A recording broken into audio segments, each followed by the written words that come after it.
First Round. Chris will be broadcasting live and talking with Cody and Gold live from Pittsburgh. Join us at the Brooksider Sports Bar and Grill Thursday, April 23rd, starting at 6 o'clock for the Fans Draft Party. This is your home for Chiefs football. 96.5 The Fan. Welcome into The Drive with Carrington Harrison on your home for Chiefs football. Touchdown, Kansas City! And your home for Royals baseball. Fastball hit high in the air, deep left field, way gone into the bleachers. A two-run homer for Bobby Witt Jr. Watch The Drive by subscribing on our YouTube channel or listen on demand with the Odyssey app or wherever you get your podcasts. This show is always going to stand on principles. Dippin' Dots are incredible. Red Lobster is the best restaurant that America has to offer, and baked beans are trash. You're listening to Kansas City's FM sports station, 96.5 The Fan. Here's C-Dot. I wish that I had good news to offer you. I do not have good news to offer you, but what I do know is we can be here, we can talk to it together. Now, I don't appreciate Josh Vernier throwing salt in the game. That felt unwarranted to me. But we do have a lot of things to talk about. 913-586-7965. I don't basically want to do yesterday's show again. We are in the exact same place that we were in yesterday. Everything that I said on yesterday's show, I also feel today about the Kansas City Royals. So again, I don't want to sit here and use our very limited time and repeat everything that I said yesterday. We got to talk about NFL head coaches, maybe possibly sleeping with NFL reporters.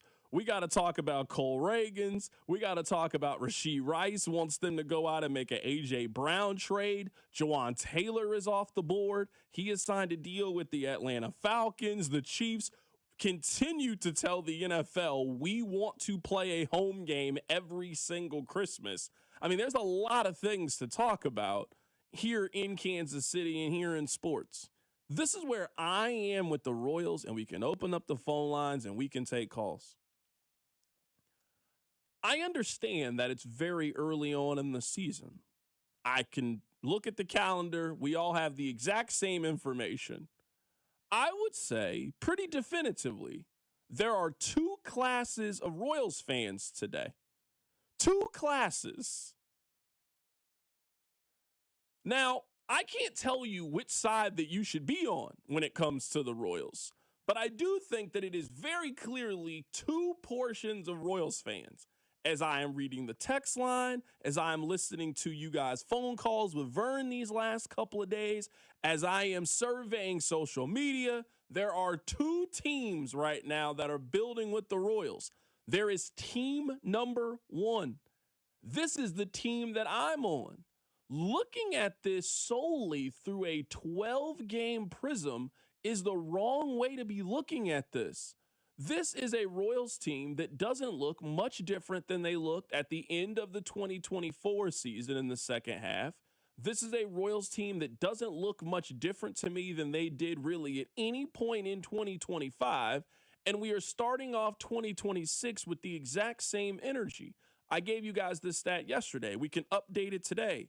Over the last 239 Royals games, they are 3 games over 500. They are 121 and 118.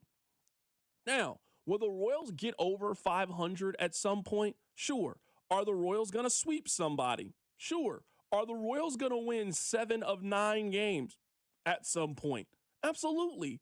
Baseball will happen for the Royals in a positive sense. Every team gets hot at some point. Every team goes on a run. Every team goes on a streak.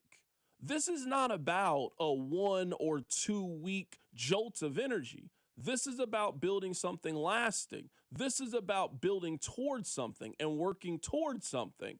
And in my opinion, the first 2 weeks of Royals baseball just feels too familiar to me that I feel like I can already project what the outcome is going to be for the Royals. They are just a fine baseball team. They're not bad. They're worthy of our time. They're worthy of you going out there. They will have moments throughout the course of the season. But this story just feels very familiar to me. And at some point, The Royals will have to show me they are different based on their actions, not based off what we project, not based on what we think could maybe, possibly, perhaps happen. I mean, you have to show me that you were in the same conversation as Houston. You have to show me that you're in the same conversation as Seattle or the Yankees or the Orioles or whomever you think can compete long term and has a chance of representing the American League in the World Series. You have to show me that energy on the field. So there is that school of thought that I am not just talking about the first 12 games of the year. I'm talking about how the Royals have now made me feel for almost 2 years. I feel like this is where we have been.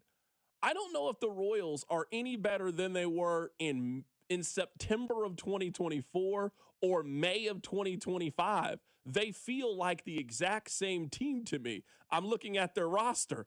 Everybody appears to be the same to me on their roster. So what will change? What will make it different? How can they show me progress? So I would say that's one school of thought. And then there's the other school of thought.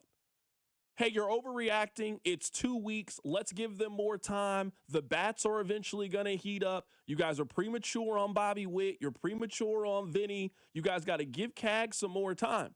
I'm not here to tell you what side is wrong. You're smart enough to come to that conclusion for yourself. But that is where we currently sit with the Royals after 2 weeks of watching this team play. You are either on one of those two sides. Nobody else is. There's no other team to be on when it comes to the Royals. You are either on my side of this feels very familiar, and here we go again, another 83-win baseball team that can't really win their division, maybe could grab one of those wild card spots, but really isn't good enough to contend or really be a threat unless something radical happens, or the other side. Carrington, shut up about this. It's early on in the season. If this was a Chiefs game, you wouldn't be saying this after the first 2 games. You got to give them more time to be able to figure it out. That's where we are with the Royals. So we can take your phone calls on this, 913-586-7965. Again, I don't want to just have the exact same show 2 days in a row when it comes to the Royals. But I just can't really see any other side that there could possibly be or that you could present to me after the first 2 weeks of watching this team, reading what you guys have been saying, doing yesterday's show, watching this baseball team, noticing that it is almost the exact same team as last year other than Isaac Collins and Lane Thomas. This is the exact same Royals team that we watched last year. Yes, they are improved over certain things. I'm sorry, the thing that gets you over the hump is not Isaac Collins. The thing that gets you over the hump is not Lane Thomas. Those are not usually the things that are the difference between you being a good team like the Royals are or being a team that is a legitimate threat. You usually got to go a little further than that. So, Rob, that's where I am. We can take phone calls on this. I'm happy to read you guys' texts. There's actually a lot of football to discuss on today's show, but that's where I am right now when talking about the Royals. Me and you just see the Royals differently. May I fall into the let's wait and see camp? I don't know the exact terminology, but the Royals offense, while it's the same cast of characters, is showing things that they didn't show at any point last year. Carrington, they finished last year below league average in almost every stat. OPS, slug percentage, OBP. League average, you can look it up on Baseball Reference. They were below the Mendoza line on all those stats, the stats that matter. This year, they are above league average in all those things. They're just not getting runs across yet. So maybe we're saying the same thing but differently, but I'm saying the indicators, the markers that say over 162, the offense is going to be better, are better at this point than they were at this point last season. It's just, let's see what happens. Like the same way, every year in baseball, there's some team that, oh my God, I can't believe they won all these one-run games. Like, oh, it's a fluke. Remember the one year the Chiefs won all those one-score games? A little bit of a fluke. Right now, it's possible the lack of run scoring is a fluke because the markers are showing they are a better offensive team. They're just not scratching runs across yet. So I'm gonna wait on the sample size game, but I understand where you're coming from. But the OPS, the OPS plus, the slug percentage, the on-base percentage, they're just better than they were at those things this year, and those things matter. So I want to read this text, and I think this text is a fair point. CDOT, you're acting like the Royals winning 83 games wouldn't be a top 5 season in your life. This is the analogy I'll make. Have you ever heard people say that there's a difference between listening and hearing? I would say that if the Royals are an 83 win baseball team, that is the difference in watching and paying attention. All of us watch Royals games this way in some capacity. Have you ever just had the Royals game on, but you weren't really watching it? It was just on in the background, and you're talking to your wife, you're talking to your kids, you're cleaning up, you're on your phone, you're doing a bunch of other things while the Royals game is on. You're paying attention to the Royals. You know what's happening with the Royals, but you are not sitting down there really watching the Royals. Edge of your seat, dialed in to every pitch. There's a difference between paying attention to and watching to. So yes, if the Royals win 83 games, they will have our attention. But eventually that attention will just fade off because something that we watch will come up. We watch the Chiefs. You don't watch the Chiefs games that way. It's not just on. No, it is something you are actively doing. You not just, that's baseball's problem, not the Royals' problem, though. Well, I would say that is a lack. We watched in 2014 at the end of the season. We watched in 2015. It was a matter of when you're going around, you're talking about it. If the Royals continue to be this way during the middle of the World Cup, we will not be talking about the Royals. They will just be a thing. Oh, hey, the Royals won yesterday. Oh, it's cool. Hey, turn the Royals game on. It's on. Yeah, it's a difference in watching and paying attention. So I hear what you're saying. I'm not saying that for 162 games, you're on the edge of your seat for every single one. But I think you guys get the analogy. Are the Royals going to be something that's background noise or something that you are invested in? And if they're going to be another 83-win team that isn't going to make the playoffs, then yeah, there'll be a team that's on in the background. You'll listen to it. You'll go out to the stadium a couple of times. You'll get a beer. You'll get a hot dog. And we'll all just move on with our lives once we get to football season. I mean, that's significantly better than what they are. I would argue that's not good enough based on what our expectations were at the beginning. But that's not a terrible season to have. I guess my point is, and you're right, I think right now there are indicators they're going to do more than that. And I get that no one's happy at 5-7. No, I remember we talked about it on the show yesterday. We talked about it before. You know, the Royals could really use a hot start. This is the opposite of a hot start. Yeah. But I think if they were 5-7 in June, I mentioned the World Cup. Let's say the World Cup's in town. The Royals have a 5-7 streak. No one is talking about it. I think this is magnified only because of when it's hitting in the calendar.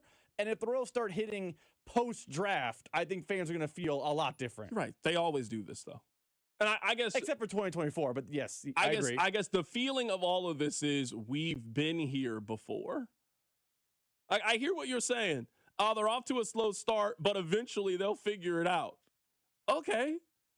Have the Royals seemed like they figured it out to you in the last 2 years? Because I just feel like we've had that conversation of the Royals are close and they are on the verge of breaking through. I have yet to see it. That's what I'm saying is I am more than happy of ending up being wrong in this team. I tell you guys this every year. There are very few people that would benefit from a good Royals baseball team more than this show. There are very few people that benefit more than me. I want the Royals to matter. I want the Royals to be good. I want the Royals to play in really important baseball games. I just have my doubts. I have my questions. We can take your phone calls, 913-586-7965. I actually do have a lot of football to talk to. Jawan Taylor, if you missed it, he is now off the market. Jawan Taylor signed a 1-year, $5 million deal with the Atlanta Falcons. What does that mean for the Kansas City Chiefs? We'll talk about that as well, plus your phone calls. Keep it right here. It's The Drive. The Drive with Carrington Harrison and Rob Brenton. You losers is what you are. On your home for Kansas City sports, 96.5 The Fan. Low testosterone can be a real problem for many men. It causes poor sleep patterns, decreased energy, low sex drive, and it makes it really hard to stay in shape. And as we all know, a healthy body is very important to our overall health and well-being. This is Jeff for Heartland Men's Health, and if some or all of these symptoms sound like you, we can likely help you be done with low T. We can also help you lose weight, support your metabolism, improve your gains in the gym, and more with our new targeted body composition plans featuring GH peptides, NAD+, GLP-1s, PDA, and more. Our low T protocols, applied in conjunction with our body composition plans, will help most men see real improvements, true weight loss, higher energy, improved sleep, stronger workouts, and a renewed sex drive as as well. Your initial visit is just $99 and includes blood work and a medical consult. And if you start on treatment the same day, your visit is free. Call 844-447-6600 or go to heartlandmenshealth.com. Feature therapies are compounded and have not been evaluated nor approved by the FDA. Provider prescription required. See website for details. There's a difference between liking a house and actually getting it. Redfin is built to make up that difference and close the gap between finding and owning the home for you. Redfin agents close twice as many deals as other agents, so when you find a home you love, you're not a step behind when it's time to make an offer. That means less watching great homes disappear and more focus on the ones you'll actually move into and call home. Redfin helps turn saved listings into real addresses. Get started at redfin.com. Own the dream. Well, good morning, kiddo. I love that you're home from college. I've missed you. Still taking your nature-made vitamins? Every day. A multivitamin and a probiotic. You better be taking yours. Still looking out for me, Mom. I'll never stop. Made to care for you every day. Nature Made, the #1 pharmacist-recommended vitamin and supplement brand. Find us in the vitamin aisle, based on a survey of pharmacists who recommend branded vitamins and supplements. Springfest is happening now at Lowe's. Keep the spotlight on your yard with Stay Green Premium 2 cubic foot mulch, 5 bags for $10. Plus, when you want more help indoors, get up to 40% off select major appliances that help you supercharge your chores. Our best lineup is here at Lowe's. Valid through 4/22 while supplies last. Selection varies by location. See Lowe's.com for details. Mulch offer excludes Alaska and Hawaii. Staples presents That Was Easy. So I opened a restaurant and needed everything. Menus, signage, catering brochures. Everything and then some. I went to Staples. They printed it all and even suggested takeout menus. One money pit with a side of fries. But now at Staples, you get up to $125 off custom print orders. $125 off. Now you're cooking. Brand your business in a big way at Staples. That was easy. Shop Staples in store, online, or in the app by 4/18 to unlock. Exclusions apply. Visit staples.com/print for details. Are you an adult with uncontrolled moderate to severe Crohn's disease symptoms and still packing a backup bag of clothes? Just in case, Skyrizi Risankizumab Riza can help you take control of your Crohn's. Feel significant symptom relief, including less abdominal pain and fewer bowel movements at 4 weeks. Plus, Skyrizi is proven to help people achieve remission and visibly improve damage of the intestinal lining. Individual results may vary. Skyrizi is a prescription injection medicine. Don't use if allergic to Skyrizi. Serious allergic reactions, increased infections, or lower ability to fight them may occur. Before treatment, get checked for infections and tuberculosis. Tell your doctor about any flu-like symptoms or vaccines. Liver problems leading to hospitalization may occur when treated for Crohn's. Ready to take control of your Crohn's? Ask your doctor about Skyrizi, the #1 prescribed biologic in Crohn's disease. Control is everything to me. Learn more at skyrizi.com or call 1-866-SKYRIZI. Royals coverage on The Fan, sponsored by Salvation Army Kick Hunger Civic Lunch on May 7th. Get ready to kick off a summer of soccer in Kansas City while fighting hunger. Join the Salvation Army for the Kick Hunger Civic Lunch 2026 May 7th. Score big for local families in need. Grab your tickets or table today at kickhungerkc.com. That's kickhungerkc.com. You're listening to 96.5 The Fan from the DM Injury Law Studios. Mike's got this. Car, truck, or motorcycle wreck? Remember, Mike's got this. 816-888-7500. Mike's got this. The countdown to the World Soccer Championship is brought to you by Blue Cross and Blue Shield of Kansas City. From here for wherever you are, that's the benefit of blue. Visit bluekc.com/benefit of blue for more information. Here's your traffic report on 96.5 The Fan. We've got the crash still working on 35. It's 35 southbound at 95th. This wreck is off to the right shoulder. A lot of onlooker delay. Looks like it's blocking part of the right lane as well, so scoot to the left. Crash 435 eastbound past Metcalf. Okay, 2 right lanes are blocked here. Very slow in the area. I'm Val with traffic on 96.5 The Fan. Hey, it's Cole Reagans from the Kansas City Royals. You're listening to The Drive with CDOT on 96.5 The Fan.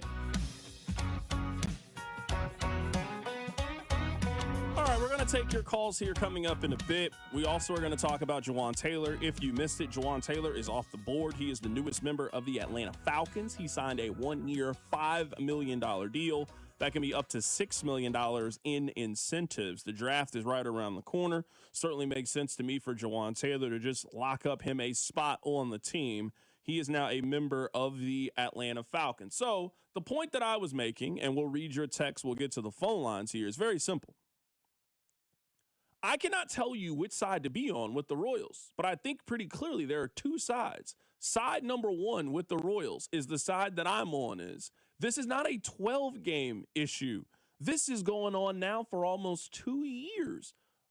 Since the All-Star break in 2024, the Royals have played 239 baseball games. They're 3 games over 500. The Royals are just average. And if I had to guess, they'll be an average baseball team this year. I haven't really seen a lot of growth from them on the field.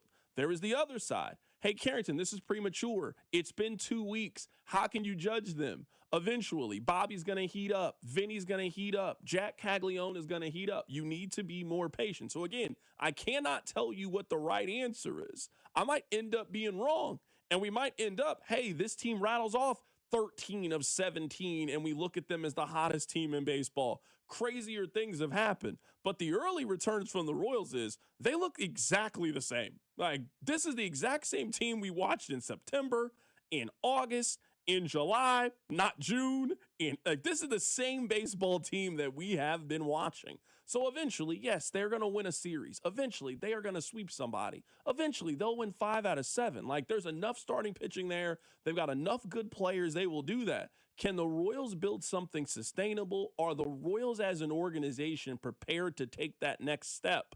I haven't seen evidence of that. Let's go to the phone lines and get what you guys think. Double J called into the show today. Let's get his thoughts. Double J, how you doing, my man? Hey, C-Dot, how you doing? Doing good, man. Hey, thanks for taking the call. No problem. Yeah, I feel I'm in the middle, but more towards your side. I think I just feel like they're the same old Royals, and like knowing the Royals fan and being a Royals fan for 34 years, going on 35. It's always April, May that always kills us, and then we never can get back into the division race or whatever. So I'm trying to keep the hope. It was just a tough road series against Cleveland. I'm with you, Double J, man. I appreciate the phone call. I don't think it's fair to call them the same old Royals. I don't think they're the same old Royals. This isn't the same Royals team that existed 8 years ago or most of my childhood. Like, the Royals were not a consistent 78 to 84 win baseball team for most of my life. So I don't think it's same old Royals, but I think it is the theory of more. For example, this is what I think Kansas football is. I think Kansas football is almost in the exact same spot that the Royals are in.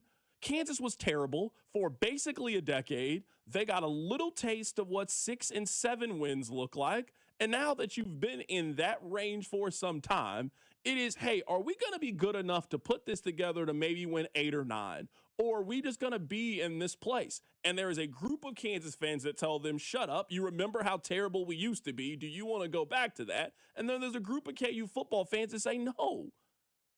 Look at all the money that we spent on this new stadium and NIL. Hey, the floor should be making a bowl game every single year. So I don't think we're talking about same old Royals, just like we're not talking about same old Kansas football. They're certainly better than that. But is the goal of this thing to go 6 and 6 every single year and play in a bowl game that doesn't really mean anything? Is the goal of this every year to just be a product that keeps your interest until training camp? Or is the goal of this is to really be a challenger, to really be a threat? Is it to build what Seattle has? Is the goal of this to do that? Is the goal of this to accomplish what the Royals did back in 2014 and 2015? So I don't think it's same old Royals. I don't think that's fair. My question more so is they have gone from being absolutely dreadful and being a 56-win team now to being a team that you think can finish at or around 500. Now comes an even harder step. Can you now become an 88 to 91 win team? And if you can do that, then you can really capture the imagination of the city. And if you can win 88 games or 91 games, you have a chance to win playoff series and compete for a championship. And that's just not the baseball team that I think we've seen over the first 2 weeks of the season. Let's go back to the phone lines, 913-586-7965. Vincent called into the show. Hey, Vincent, how you doing, man? Hey, good. See, I just want to thank you for taking my call. No problem, man. But yeah, I'm with you. I'm optimistic about the Royals. I was in high school in 2015. Loved that team. I just think that I kind of blame a lot of it on Q. I think the outfield is kind of a revolving door, and there's no consistency. Now, the lineup isn't consistent hitting right now, but in order to take that next hump into that 89, 90 win team, we got to have consistent people in the lineup. I think those Carter Jensens, those Cags, they need to see that left-handed pitching. They need to have some confidence, and they're going to fail, but as long as they can go up, I think they'll be all right. Like, I want them to succeed, and I think doing that, the team has to be consistent if they want to be that 89, 90 win team. I'm with you, Vincent. I appreciate the phone call. This text goes along with what you're saying. CDOT, if you're not consistent or making the playoffs, then you are the same old Royals. It doesn't matter to me if you win 49 games or 80 games if you miss the playoffs. I would just strongly disagree. The Royals are far more enjoyable in 2025 than they were in 2021 to watch. So I know that baseball has trained you to tank and The Royals are a product that you feel good enough to go out to the ballpark, that you respond to, that will get you to sign up for Royals.tv, that will get you to go to a game. So, yes, this is certainly better than they were 4 or 5 years ago when they were absolutely unwatchable. Yes, the Royals are better in 2026 than they were in 1996 or 2006. Yes, they are far more enjoyable to watch. I mean, comparing them to the 06 Royals is, I mean, come on now. Not you, just people saying same old Royals. The 06 Royals may have been the worst. 2022, this may have been the worst team in Major League Baseball. Or 2023, whatever year they lost 106. This is light years better than that. For sure. I was going to continue to say, and this is what I think happens in baseball early in the season. We, in the best way possible, we live and die by every game. Baseball is a sample size sport. I think they are going to be okay. Do I think they are the Dodgers? No. But if I look at the landscape, if I start naming other teams in baseball, Carrington, you're like, oh, they should be pretty good. A lot of them are off to sluggish starts. It's what happens. You mentioned the Mariners. You know the Royals have a better record than the Mariners right now? Mm-hmm. I looked up at the Red Sox, too. The Royals have been better than the Red Sox. The Blue Jays were in the World Series last year. The Royals have a better record. Better than them, too. So, like, I think a product, I'm not saying you can't be frustrated, but I'm saying let's throttle back on being frustrated to a level of 60 miles an hour because a lot of teams. It is branding, though. Like, I hear what you are saying, but I think it is impossible for you to completely remove the branding from it. This year, if the Chiefs get off to an 0-2 start, there's still going to be the confidence of, we got Mahomes. You want to know how I know that? They started 0-2 last year, and people didn't give up until the Chiefs until it was past Christmas. So that's what I mean. It is a branding thing with the Royals. The Royals have not built a brand that you believe in and trust that they will get through the choppy waters. That is not how it works. I actually would say, if we want to get in the weeds, the Chiefs start 0-2, people should be pretty mad because that would be back-to-back years, and it would be an indication that maybe they're bad again. You and I both know they won't be. I hear what you were saying. I agree. You and I will mention it, but it will be they got 15, they got Andy, they'll figure it out. I don't hear a whole lot of people saying they got Matt Quatraro and Bobby Witt Jr., they'll figure it out. I don't get that tone from a lot of people.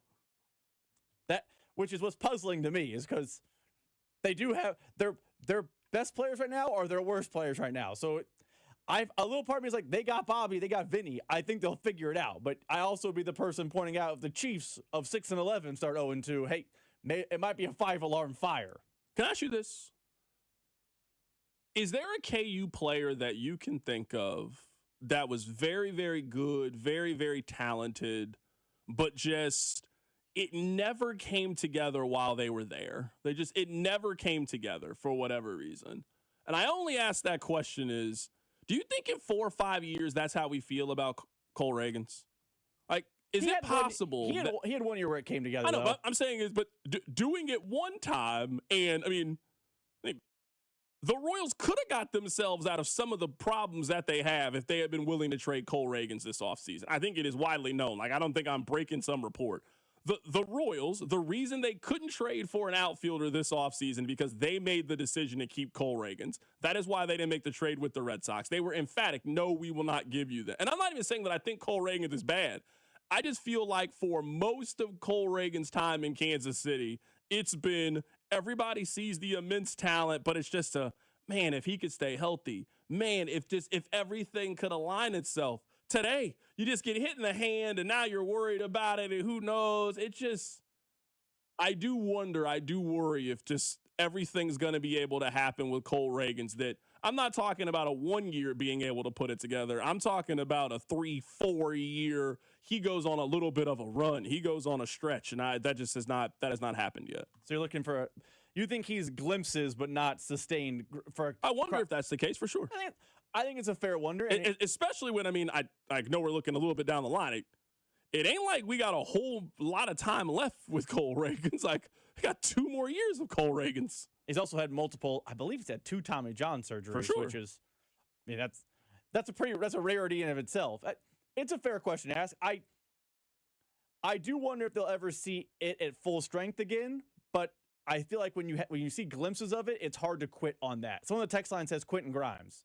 Quentin Grimes was not a bad comparison to that. You saw it sometimes, Quentin Grimes. It never came together in Kansas, but he then went to Houston. It came together. He did put it together, and he's in the NBA. And KU fans looking and go, how did it not come together here? So LeGerald Vick. That's a good one. I like LeGerald Vick. I think Reagan's ceiling's a little higher, but I do get the comparison. Also, Vick's problems were off the basketball court and not on it, where Cole Ragans' is injury problem, not kicking people's car, but that's neither here nor there. Yeah, Cole Ragans is like if Adalberto Mondesi actually figured it out for 1 year so far. I think he's been better than that, but I think you get the analogy. Someone on the text line says, C-Dot, can you give us a random Royals lineup today? We can do that. We can do that. For sure. We can do that. I got no issues with that. To the top of the hour? Yeah, I got no problem with that. Come back in 30 minutes. We got you. We haven't had one so far this year. I can, you know what? I can make that happen. I know the guy. I can make that happen. Let's go to the phone lines. Dan, how you doing, man? I'm doing good, man. How you guys doing? Doing good, man. Appreciate you calling in today, bro. Yeah, you got it. Hey, I'll try to be real quick here, but I want to piggyback on that guy Vincent that called in, man. I question Q on the lineup, especially with Estevez. They came out of spring training knowing that his velocity wasn't there. You got a lead going into that game against the Braves, and they put him into close. So then you got Kyle Isbell. He is hitting better than anybody on the team average-wise. He's getting on base. He's not playing. Then you got to wonder going forward if Cags is hitting better and he's a first baseman and then he's still struggling, then do you come across saying, hey, look, we got to do something with the lineup. If Jensen's hitting, keep him at DH and rotate with Salvi and Ketchen, flipping those 2 guys, and then you got to have the best hitter in. Are you going to put Cags at first? I just question a lot of what's going on with Q. So maybe you guys can chat about that. Let me know what you think, but I'll hop off the phone. I'm with you, Dan. I appreciate the phone call, man. Thanks a lot for you listening. I'm not actually against the idea of the Royals where I've seen people say this on the text lines. I don't want to seem like I'm taking full credit for this. A lot of people have said, hey, just find your lineup and stick with it. That maybe one of these situations is every day we're playing matchup. Every day we're playing situation. No, if you like Cags, keep him in the lineup and let him hit. If you like Kyle Isbell, keep him in the lineup and let him hit. I actually don't think that's a bad strategy. Like, lock in for a week with your lineup, lock in with your guys, and let's go. And maybe the on and off, this guy plays this day, like constantly platooning, maybe it is not working. I would say that's kind of indicative of the Royals just don't have a lot of great options where they feel like they can do that at, but I don't think that's a bad take. I understand where that take comes from. I disagree with it, though, because for better or worse, what baseball is in 2026 is mixing and matching the lineup every day. Do you know that the Dodgers have a different lineup today than they had yesterday? They had a different lineup the day before that. They mix and match. The Guardians, who just beat the Royals 2-3, they mix and match. And by the way, they won the division last year doing that. Like, I think the days of Ned Yost handing the lineup card to Don Wakamatsu, who like drew the fancy names, what's it called? Calligraphy, wrote the names in. See that? Didn't see that? That one had you in a pretzel. Calligraphy, I could not get to.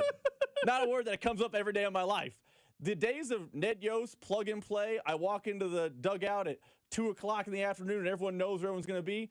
I don't think that's baseball anymore. So I get where fans are coming from, but I don't think that's the sport anymore. Like, if you pull up Baseball Reference, name a good team. I bet their lineup varies day in and day out because people just play the analytics and play matchups now. So the Royals are just part of what everyone else is doing. I don't know it's right or wrong, but I don't know that just sticking with a lineup is a thing we see anymore in the sport. Can we switch it up and talk a little bit of NFL draft? I also want to give you my Diana Rossini thoughts about the draft. Now, I have not asked you this question yet, Rob, but I'm genuinely curious on what your answer is.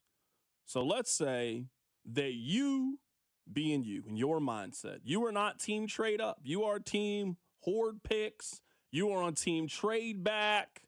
I know how you would GM. Let's say that your top 3 guys are off the board. I'm guessing, just based on our conversations, your top 3 guys are the 2 pass rushers in Bailey and Bain and Carnell Tate. You are now sitting there with the 9th overall pick and you are on the clock. What are you doing with the 9th overall pick, if that's the case? Trading back. I'm in reverse. Keep acquiring more picks. I don't want the offensive tackle at that point. I have questions about Jordan Tyson. I think it's fair to ask if Jordan Tyson's going to be an everyday player in the NFL. So I would say no on him, especially at 9. I would say no on one of the third-tier defensive linemen. I don't want the middle linebacker. That's a hard pass if he's still sitting there. So I would trade back, and I would hope there's a team that's itching for offensive tackle or something, and you go in reverse to pick 12, 13, 14, and stockpile more picks for the later rounds. You think that player is going to exist at the 9th overall pick? If it's not going, because I'm throwing this out there. Teams are usually not moving up in the draft to not get one of those impact guys. I love Caleb Downs.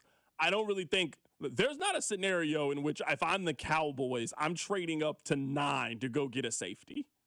I'm letting that guy fall to me if that's the way that the board falls. That's a problem the Chiefs have because I don't know that guy exists. Because the guys that exist in that world are things the Chiefs need.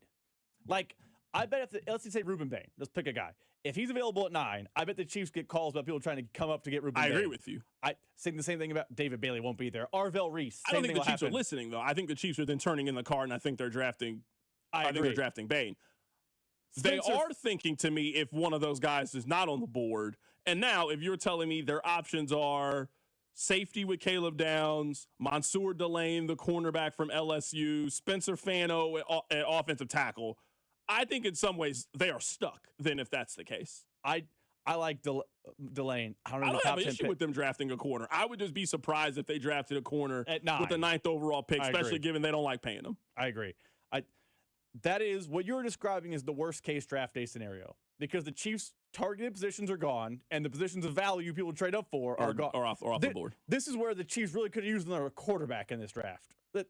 If it was last year's draft or even 2 years ago, the Chiefs would be in the money. But there's one quarterback and people are calling him Matt Ryan. So it's not like there's one transcendent guy. I want to play something for you because maybe this would be an option for the Chiefs at number 9. Albert Breer, he was on with Todd McShay. We're actually working on getting Todd McShay on the show. I think he'll be on once we get out of these day games that we've been having. Here is Albert Breer, and he thinks that the Chiefs could draft a tight end at number 9. I'm going to throw an idea out at you. Okay. What do you think about Kenyon Sadiq there? I don't think it's the craziest.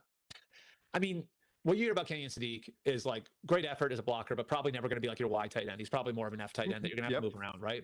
Yep. And who has that role sitting in their offense for someone in a year? Right. Chiefs do. You know what I mean? And who better to scheme up a way with both Kelsey and Sadiq for the time being, right? Yeah, for the time being. And I just look at it, and I've just heard so much stuff about Sadiq where it's you don't see tight ends like this, and it almost I almost feel like there's a little Shannon Sharp here, in the sort of player he is, just kind of rocked up, and he's not 6'6", he's 6'2", 6'3", whatever it is, but he's such a weapon, and you can use him so many different ways, and if you have those questions about the receivers, right, that there's not a superstar there, even Carnell Tate, who's the most complete guy, he never had to be the number one guy, right? He always, he was never the one that was drawing coverage. It was Jeremiah Smith. So if you have those questions about Lemon and about Tyson and about Tate, and you're looking at it, you're saying, does Kenyon Sadiq have a better chance to be a top 5 tight end than any of these guys have of being a top 5 receiver? That was Albert Breer talking about it. Kenyon Sadiq is just not a player that I would draft with the 9th overall pick. He's a project to me. I'm not spending the 9th overall pick on projects. I'm willing to spend the 21st overall pick on a project. I'm not willing to spend the 9th overall pick on a project. It doesn't make sense to me. You're picking a guy at 9 who won't start, and I apologize for interrupting. No, you're good. I get what Albert Breer is saying. Hey, you put him in there, and you can have some 2 tight end sets. Maybe it's just the text line has maybe jaded. You know how many times I've heard about 2 tight end sets in Kansas City with Travis Kelce? And it's not a thing. There's never been a tight end 2 in Kansas City that's really feasted behind Travis Kelce. So using the 9th overall pick on a guy and, hey, we'll slowly work him in, and then he'll be a starter next year seems like a waste of the 9th overall pick to me. 29, I'd take him, but not 9. Yeah, I just maybe this is just the day. And I'm not the biggest on Carnell Tate. Kenyon Sadiq in his entire Oregon career, he had 80 catches for 892 yards and 11 touchdowns. That's what Carnell Tate did last year at Ohio State. That's what he did last year. He never had a great season. You were worthy of the 9th overall pick, but you never got 600 yards in a season at Oregon? You were playing with NFL caliber quarterbacks. If Dante Moore was in this draft class, he'd go in the top 10. You're playing with talent. How are you not more productive? Just doesn't really make a whole lot of sense to me. All right, coming up on the other side, 2 notes I want to talk about. We'll talk about Diana Rossini and Mike Vrabel. We'll also talk about the Chiefs. And the Chiefs, they want Christmas Day permanently. We'll talk about it. Keep it right here. It's The Drive. The Drive with Carrington Harrison on your home for Royals baseball. 96.5, The Fan.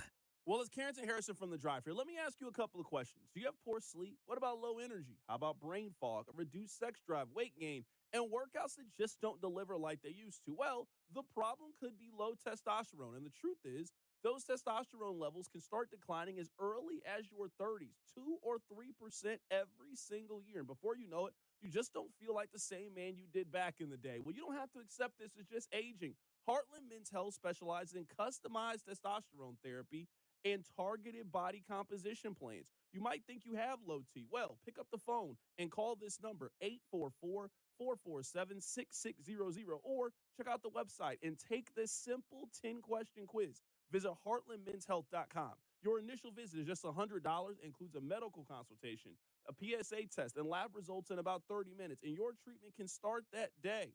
3 locations, Overland Park, Independence, North Kansas City. There's no need to wait. Go stop by and see my friends over at Heartland Men's Health.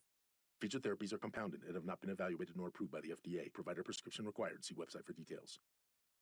Spring is here, and as the weather heats up, the sports action heats up at Circus Sports. From baseball to basketball to hockey, Circus Sports has it all. Circus Sports isn't just sports betting, it's sports betting the way it should be. High betting limits, player-friendly pricing, and exceptional customer service. Whether you're looking for playoff futures or props on your favorite players and more, Circus Sports has you covered. And don't miss out on the special Royals props for every game. Download Circus Sports app or visit circusports.com today. Must be 21 or older. Gambling problem? Call 1-800-GAMBLER. Hi, I'm John Ray, your friend and jeweler at Shane Company.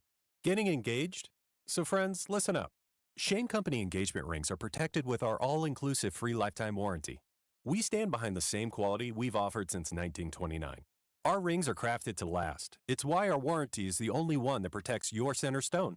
We also cover repairs, resizings, cleanings, and so much more. That's money you keep for you and your family. Because a friend always has your back. Shane Company, your friend and jeweler. Springfest is happening now at Lowe's. Keep the spotlight on your yard with Stay Green Premium 2 cubic foot mulch, 5 bags for $10. Plus, when you want more help indoors, get up to 40% off select major appliances that help you supercharge your chores. Our best lineup is here at Lowe's. Valid to 4/22 while supplies last. Selection varies by location. See Lowe's.com for details. Mulch offer excludes Alaska and Hawaii. If you're looking for new work, Gann Asphalt and Concrete is seeking motivated candidates to add value to their business and, of course, their clients. They give top pay in the industry. They have health, vision, dental insurance, paid time off, and, of course, advancement opportunities. Work with a great local company who wants to see you grow with them. Go to GannAsphalt.com and find out how this new career opportunity can work out for you.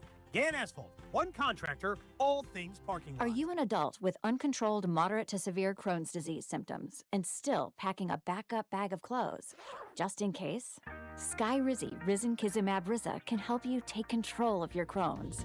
Feel significant symptom relief, including less abdominal pain and fewer bowel movements at 4 weeks. Plus, Skyrizi is proven to help people achieve remission and visibly improve damage of the intestinal lining. Individual results may vary. Skyrizi is a prescription injection medicine. Don't use if allergic to Skyrizi. Serious allergic reactions, increased infections, or lower ability to fight them may occur. Before treatment, get checked for infections and tuberculosis. Tell your doctor about any flu-like symptoms or vaccines. Liver problems leading to hospitalization may occur when treated for Crohn's. Ready to take control of your Crohn's? Ask your doctor about Skyrizi, the #1 prescribed biologic in Crohn's disease. Control is everything to me.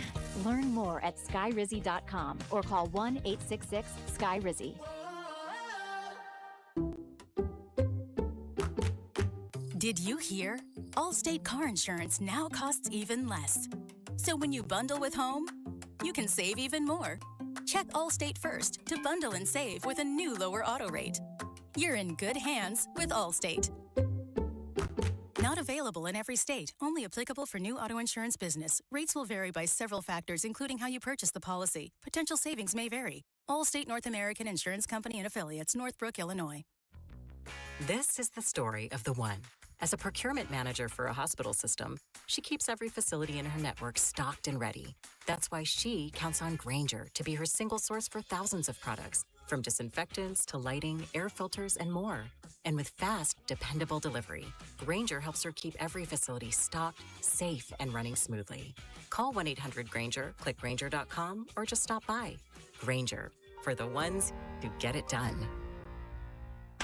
Royals coverage sponsored by Park & Go, the best deal on airport parking. Trading the jacket for flip-flops? Start your sun-soaked getaway stress-free with Park & Go.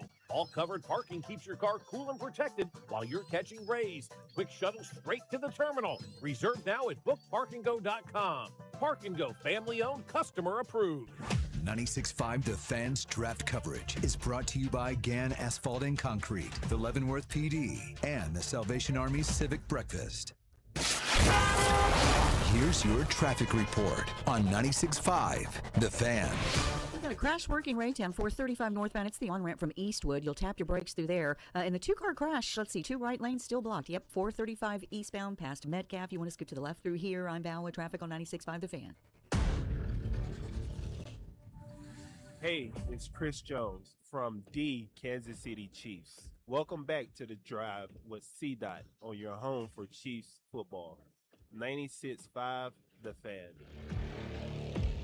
Now, this does violate one of my rules, and I can acknowledge that. I don't spend my free time worrying about what people are doing in their free time. But, I mean, when it's a sports story like this, I mean, how can we not discuss it? So, if you missed it, the New York Post had pictures where Diana Rossini, who is a reporter who works at The Athletic, her and Mike Vrabel were at the same hotel. Now, nothing wrong with that, but they also had a bunch of pictures. They had a picture of them two holding hands. They had a picture of them in a pretty warm embrace off by themselves, looking at the sunrise. They had them hanging out in the pool together. They seemed friendly to me.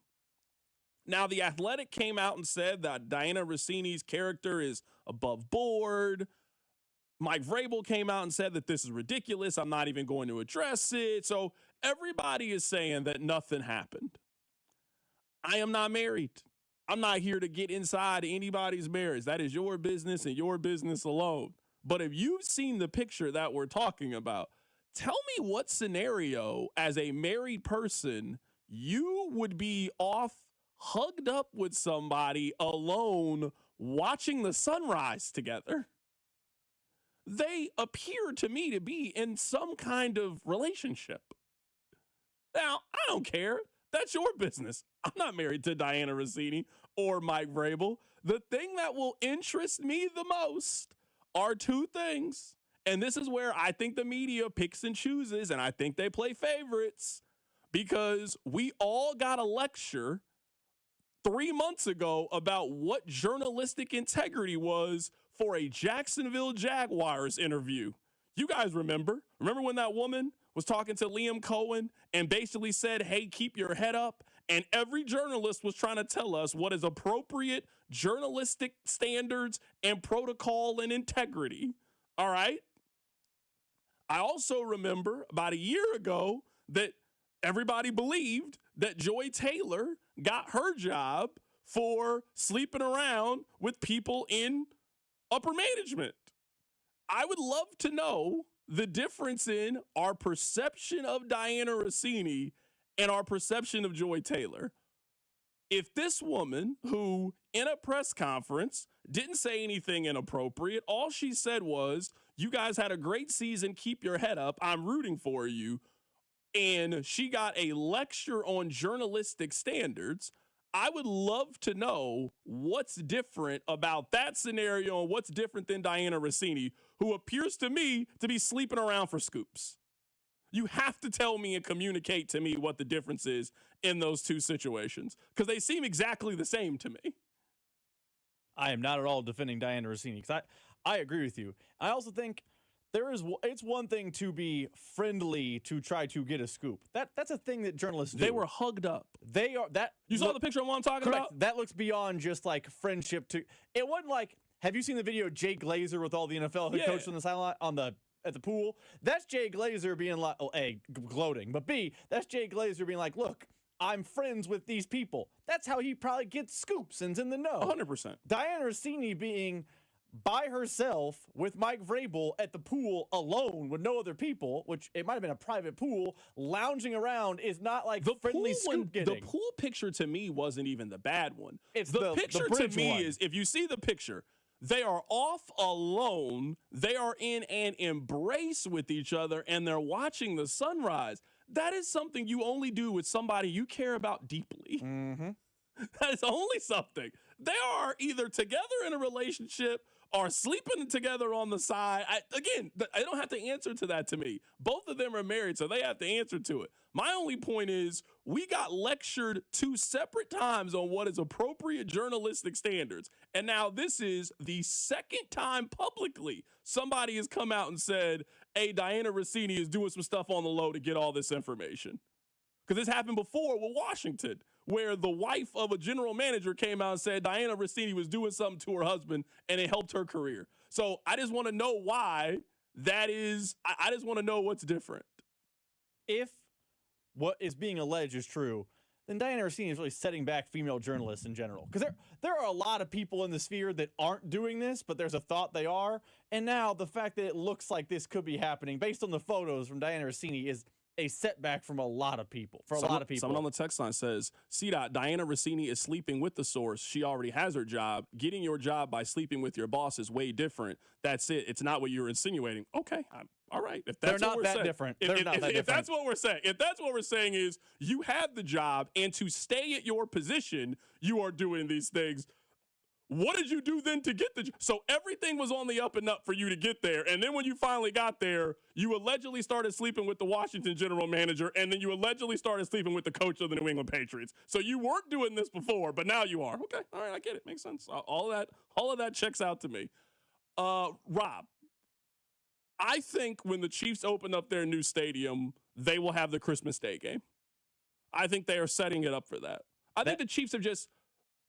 There aren't too many teams, I think, that are openly signing themselves up for a disadvantage the way that I think playing on Christmas can be some years. I mean, some years it's going to be on Saturday. Some years Christmas is on Sunday. Some years Christmas is going to be on a Wednesday or a Tuesday. So you got to move some things around in order to make Christmas work. But the Chiefs are telling you, we don't care when Christmas is. We want the Christmas Day home game. I think the Chiefs will get it once they get the new stadium. I think they'll get it. So you think it's a full-on, they want it every year, not a one-off new stadium, let us show it off. They are going to be like the Lions are for Thanksgiving. I mean, they've been on Christmas the last 3 years. I don't know why you would keep taking them off Christmas. And again, I think if one team says we want to continue to sign up for this, and you already know you got one in hand, and it makes the NFL's job easier, I think they go with it. And I think the Chiefs and the league clearly have a good relationship. due to overseas, due to Clark Hunt, due to the history. So, yeah, I think eventually this is just instead of them every year just keep getting scheduled on Christmas, yeah, you play on Christmas every single year. And when you open up this new stadium, maybe we don't ever give you the Super Bowl, but we just give you a Christmas Day game every single year. Now, I'm not saying the Chiefs aren't setting up for that. Hasn't the commissioner come out at his State of the Union last year and pushed back on this notion the Chiefs just get Christmas? Because I think he actually was on McAfee around this time last year, the draft, and McAfee asked him, and he said, no, the Christmas is not just for one team. Do you think Roger Goodell's opinion has changed? Because if you just green-light Christmas to the Chiefs, there's going to be a year where it's not Andy Reid and Patrick Mahomes. There's going to be one year where it's Chris Oladokun, like it was this year. I don't believe the NFL in anything anymore. That's fair. I'm just saying, you're telling me the same NFL that told us less than 10 years ago they had no interest in gambling, that NFL, the same NFL that told us in February they had no interest in playing Wednesday games on Christmas, that ended up signing an exclusive deal with Netflix to do that? No, I do not trust the NFL. So if you tell me Roger Goodell said, that has absolutely no value to me. None. Not a single bit. They told Tony Romo that he couldn't do a fantasy football engagement because of the impropriety, and they have nestled up with FanDuel and DraftKings. So yeah, I don't trust the National Football League when it comes to these topics, not even a little bit. All right, coming up at the top of the hour, there's a lot of stuff to talk about. We'll get back to talking about the Kansas City Royals. We'll also talk about Jawan Taylor, who has signed a deal with the Atlanta Falcons. Keep it right here, so drive. Your off-season home for everything Chiefs football. Talking about the top story, the Chiefs, they have a new offensive coordinator. 96.5, The Fan. Here's your traffic report on 96.5, The Fan. We've got a crash working right down 435 northbound. It's the on-ramp from Eastwood. You'll tap your brakes through there. In the two-car crash, let's see, 2 right lanes still blocked. Yep, 435 eastbound past Metcalf. You want to scoot to the left through here. I'm Val with traffic on 96.5, The Fan. Spring is here, and the first golf major of the season is here, and there's no better way than celebrate with our friends over at FanDuel. FanDuel has your back with the special Mulligan Bet Back token this week in golf. Once the tournament gets going, you can turn any losing bet into a bonus bet for another try. Now you've got protection to take that sleeper pick, take a big chance, or make a bold prediction as we are celebrating the first major tournament of the golf season, and you know you want to be a part of it. Are you taking somebody to win it all? Well, go for it. Do you like somebody for a top 5 finish? Well, you can lock it in with confidence because if it doesn't hit, you got that mulligan in your back pocket locked and ready to go. All you need to do is go to FanDuel.com/local to claim your special Mulligan Bet Back token. FanDuel, America's #1 sportsbook app and the official sportsbook of 96.5 The Fan. 21 and over and present in Missouri. Opt-in required. Refund issued as non-withdrawable bonus bets that expire 7 days after receipt. Max refund $5 unless otherwise specified. Restrictions apply, including token expiration. See terms at sportsbook.fanduel.com. Gambling problem? Call 1-800-GAMBLER. Replacing your HVAC doesn't have to be an emergency. Plan now, pay less later. For a limited time, take advantage of an HVAC replacement with financing starting as low as $149 a month. More options, better timing, and less stress for your home. Whether you're commuting to work or heading out for a fast coffee break, getting an auto insurance quote is just a tap away. With AAA, you're always connected, so you can focus on the road ahead. Rest easy knowing AAA's got you covered, no matter where life takes you. AAA, we're always with you. To start your quote, visit AAA.com/insurance. Insurance provided to qualified AAA members by Automobile Club Inter-Insurance Exchange and AAA affiliate insurers. Membership requires a separate payment. CertaPro Painters recently painted my home and exceeded my expectations. I booked a free estimate, reviewed a detailed proposal, and scheduled my project on the spot. When you choose CertaPro Painters, you're partnering with trusted local professionals with over 70,000 five-star reviews. Ask about their spring sales event for 10% off qualifying projects through May 15th. Each CertaPro Painters business is independently owned and operated right here in KC. Schedule your free estimate at CertaPro.com. That's Certa with a C. Wouldn't you like to take a vacation from your bills?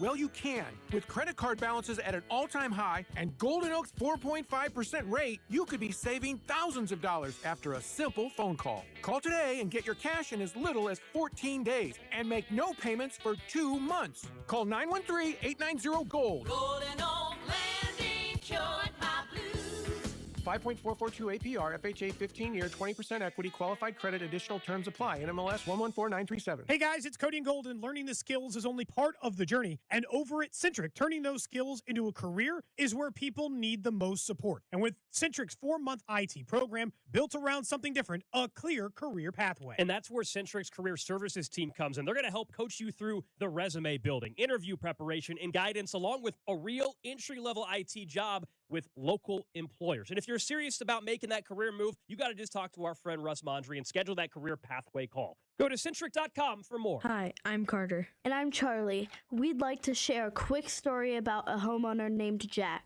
Jack had a home he needed to sell fast. And Jack thought he had it all figured out. So Jack talked to multiple cash buyers. Jack chose the highest offer. But the day before closing, guess what? The buyer backed out, leaving Jack with the moving truck all packed in the driveway and not sure what to do. Jack learned the hard way that the highest offer isn't always the right offer. Jack got suckered. Make sure you aren't hung out to dry. Call our dad at Rex Buys KC. Our dad is local, he knows Kansas City, and he actually closes deals. No repairs, no fees, no showings, no surprises. Just a fair cash offer and a smooth process. Now, don't be like Jack. Call 816-330-6000 or visit rexbuyskc.com. Rex Buys KC, helping people make smart choices one home at a time. You know that weird smell your AC makes when you turn it on? Ooh, you really shouldn't. Luckily, you can just take it to Telly. Schedule your service at tellytire.com. Hello, Kansas City. Bank of America, in partnership with Visa, invites you to a FIFA World Cup 26 watch party. Open an eligible Bank of America checking account in participating financial centers only for an opportunity to reserve 2 complimentary tickets while supplies last. Experience special musical guests, games, giveaways, food, and more, all at a legendary venue. Learn more at BofA.com/BofA Visa Watch Party. What would you like the power to do?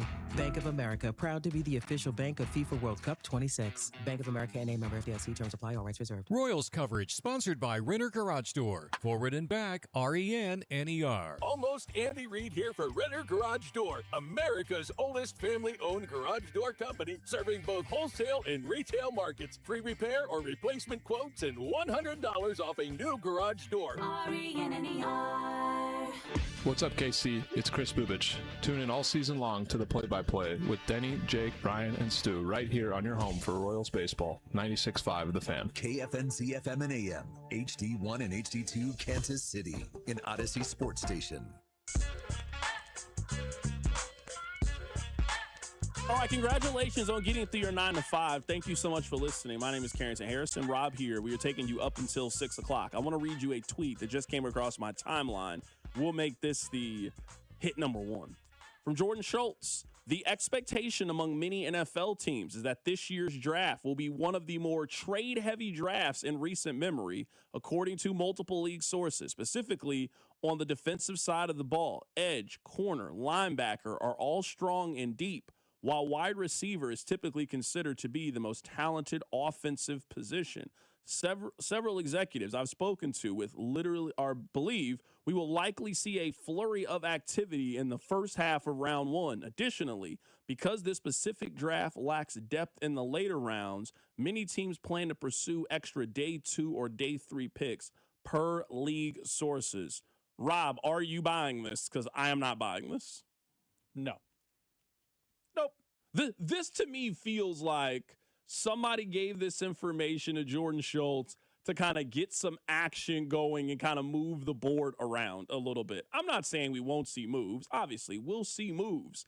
But there doesn't really seem to be much consensus in this year's draft class. And the prospects that people like the most are not at those impact premium, I'm willing to move mountains to go get them. So now you're telling me this draft is just going to be so unpredictable with all this movement. For who? Also, and I'm not disputing the report, the idea that teams will plan to pursue extra day 2 and day 3 picks if they need to move up. If everyone knows the later rounds stink, why am I taking your 6th round pick? Hey, I know it, you know it, but you're going to give me an extra 6th? Gangbusters. It feels like a smokescreen at this point in time. Yeah, and I mean, people love this wide receiver class. People love this class. You got Carnell Tate, you got Mekhi Lemon and Jordan Tyson. I mean, that's fine. I mean, I don't even know if that's one of the top 3 wide receiver groups we've seen in the last 5 years. It's fine, but yeah, this feels very smoky to me. This is where you got to evaluate where the information comes from and why is this information put out there. But I would be surprised if we just saw a bunch of trades and a lot of heavy movement. There aren't any quarterbacks in this year's draft class. I would say really outside of 2 guys, if you want to put Reese and Bailey. I mean, I think Bain's a good pass rusher, but we haven't heard somebody come on here and say that they think Bain can be a 12.5 sack guy. This draft class seems fine. It just doesn't seem like one that warrants all of this movement. I mean, I'm not saying Jordan Schultz didn't get fed that by a high-ranking somebody told him that for sure. I think that someone has an axe to grind or is trying to get something moving. I don't believe that this class is just so strong that everyone's going to be moving and shaking more than we've ever seen before. All right, so this is where I would like to begin in this the hits for today. So, Rob, let's shout out Baker University. We appreciate them, and then we'll talk a little bit of Royals baseball. Your workday is over. Oh, yeah. You're headed home, and now you're stuck in traffic. Time to get caught up on the biggest stories in Kansas City and around the country with CDOT and Rob. It's time for the hits. Number 1. Carrington Hits are brought to you by the Salvation Army. Get your tickets today at kickhungerkc.com for the Salvation Army's Civic Lunch, which takes place on May 7th. All right, so this is what we talked about earlier. We'll bring it back, and we'll also talk a little Jawan Taylor, who now plays for the Falcons. I try not to tell you guys what you should think. That's not really my job. That's not my role. My job is to take the information and give you my opinion and allow you the opportunity to form your opinion based off of that. We've been watching the Royals now together for 2 weeks. I think there are only 2 camps that you can be in when it comes to the Royals. I cannot tell you which camp is right or which camp is wrong. I can just simply tell you what I have seen with this team. I would say camp number 1 to me is the camp that I am in.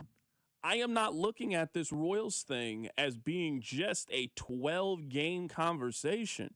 No, this is a almost 2-year conversation with the Royals. Since the All-Star break in 2024, the Royals have played 239 baseball games. That's a decent sample size. They've played a lot of baseball. Since then, since that point, since they came back from the break in 2024, the Royals are 3 games over 500. They are a good baseball team. Our question, and I think our hope this offseason was, have the Royals done enough? Can they develop enough? Can they progress enough to be a great baseball team? And the margin is really, really thin. Now, I understand the argument of this being early on in the season, but a point that we made yesterday, man, the difference in you winning 83 games and 90 is just 7 games. It's not a big number. Man, that's what? 1 extra game every 3 weeks in Major League Baseball. If you could do that, then you can go from being an 83-win team to a 90-win team. That's the difference in being the Royals and the Mariners. The Royals outright missed the postseason last year. The Mariners went to Game 7 of the ALCS. So there is a difference between those two things. There's a difference in how we perceive you. So for me, this is not just a 2-week conversation. This is a totality. And I am saying that the Royals, they just got to show me that they're different. I know the argument. Well, you got to wait. This guy's got to heat up and this guy's going to heat up. I get all of that. I'm telling you that the Royals need to show me. And I think there are a lot of people that are on my side of this argument. They need to see the exact same thing. I'm not telling you you can't. I'm just telling you, well, then do it. If you've been selling me this business plan and telling me how great it is, well, at some point, hey, put the action in, put the work in, and show me. That's where I am with the Royals. I feel like we've been waiting on all of these things to align themselves and for the Royals to take this next step. Well, when are they going to align? Because they have not aligned in a year and a half with the Royals. That's one side. The other side is, and again, I'm not telling you you're wrong for feeling this way, is it's too early, you're overreacting. Let Bobby get going, let Vinny get going. As long as the Royals continue to tread water, they will go on a run. I don't question if the Royals will win 5 of 7 at some point. I don't question if the Royals will sweep somebody, but I think the Royals have clearly been in this place. There is a group of teams that I can pretty definitively tell you the Royals are better than them. There is another group of teams that I can pretty definitively tell you, oh, this portion of teams are better than the Royals. They don't appear that they have taken a step really in either direction. They are not noticeably worse this year than they were last year. They are not really noticeably better this year than they were last year. They're just fine. And as I said yesterday, if the goal is to go out there, have a boulevard wheat, get a hot dog, and have fun taking your family to the game, congratulations, John Sherman, you did it. And we should salute that. You did it. Because the Royals, they were not that. You couldn't give Royals tickets away 3 years ago, 4 years ago. No one wanted to go to the game. They were winning 52, 56 games. Now they're an 83-win baseball team, and you feel good to go out there. You like the players on the team. You want to buy the City Connect jerseys that they're about to announce. You're excited about all of these things. I find it hard to believe in the first 2 weeks that we are in a different place other than those two. So either you are on my side of, hey, this just feels too familiar to me. We've been down this path before. You are a broken record. Or the other side of, Carrington, shut up. You're overreacting. We'll talk about this again in 3 weeks. I can't tell you which side to be on. I could just tell you which side I'm on. I tend to fall on the other side. I understand your point about the sample size of including last year. But there are markers, there are indicators that this team is going to be different and offensively better. They just haven't scratched the runs across yet. And at the end of the day, I get that's what's important. I'm not here to tell you that runs are an unimportant stat. They are actually very valuable. Might be the most important stat. But they finished last year below league average in OBP, OPS, and slugging percentage. 3 pretty good indicators of how good an offense is. They're below league average in all 3 of those categories. This year, through 12 games, they are above league average in all 3 of those categories. They are getting on base, they are hitting the ball hard, and they are doing all the things that you want to see. They're just not scratching runs across. I am of the belief that right now the Royals' problem is their 3 best players. Bobby Witt's not good enough right now. Most people in town have a Bobby Witt jersey. He is not performing at a Bobby Witt level. Vinny Pasquantino might be the most popular player on the Royals. Big personality, he's fun, he was doing the espresso shots on World Baseball Classic. He didn't have a home run this year. His OPS is in the 500s or 600s. It's not good enough. Salvador Perez is a hero. He's going to go into Cooperstown. They're going to retire his number one day at wherever the K ends up being. He's not playing well enough right now. He's 0 for 15 in scoring position. I feel like the other pieces are doing their job, and the stats are showing that offensively. It's just a matter of getting the big dogs to eat again, and those indicators will then lead to more run scoring, which will change people's perception of this offense and of this team. I made the analogy earlier. There is a difference between hearing and listening. I think there also is a difference between watching a team and paying attention to a team. Like someone on the text line said this team is the exact same as last year. I'm regretting paying $100 to watch the games. I don't think that you should regret watching this team. I think the Royals have become part of a lot of people's routine. I think it's good to have the game on. You have the game on in the background. You're playing with your kids. You're doing a bunch of stuff. You're cleaning up around the house. You and your wife are sitting there and you're talking and she's telling you about her day at work. Like, I think a lot of people have reincorporated the Royals back into their routine. I think people enjoy going out to the baseball game. I genuinely think that Kansas City likes the players on this team. But to me, there is a difference in passively and actively watching the Royals, where the Royals are playing a big series and you are thinking to yourself, we need to head out to Kauffman Stadium. There is a difference between it's on in the background when you were going to get something like, oh, hey, the Royals is on. I'll watch the Royals, and you making it intentional to go watch them. That is how we watch a lot of other teams. Now, some of it is just difference in the sport. People intentionally watch Kansas basketball. People intentionally watch the Chiefs. People intentionally do these things. The Royals right now are a team that's just, they're on. You'll have them on. It's great to have on. What else are you going to watch? It's the middle of April. College basketball's over. You're not really into the NBA. The Masters haven't gotten going yet. Hey, I'll just have the Royals on. That's what I mean with the Royals. I think they've gotten to that point. I think they're worthy of you having Royals TV. They're going to have some hot streaks. They're going to play some good baseball at some point. I made the analogy. They feel like they are in the same place that Kansas football is in.